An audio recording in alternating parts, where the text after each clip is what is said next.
کیا صرف انگریزی زبان پر مہارت جو ہے اور اپنی گفتگو میں کمیونیکیشن سکلز کی بات، کیا یہی کافی ہے؟ ادروائز تو میرا خیال ہے فزکس، کیمسٹری یا میتھس کا جو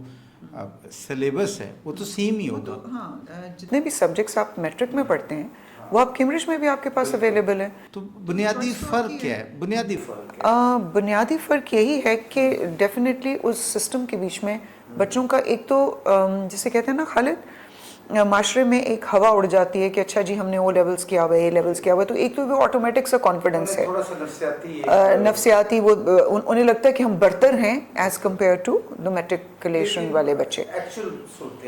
ایکچوئل صورتحال میں بھی یہی ہے کہ سائیکولوجیکل فیکٹ بھی ہے بچوں کے اوپر. جو میٹرک والے بچے، ابھی میں نے آپ کو بتایا، there all the time into the classrooms with the books and rote learnings کے اوپر، رٹا جس کو آپ بولتے ہیں،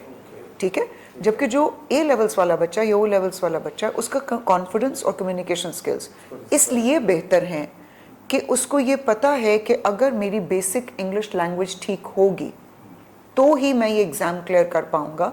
اور او اے لیولس کے بیچ میں یہ تاثر ہے کہ جی آپ کو روٹ لرننگ نہیں کرنی پڑتی، وہ پروجیکٹ بیسڈ لرننگ سسٹم ہے،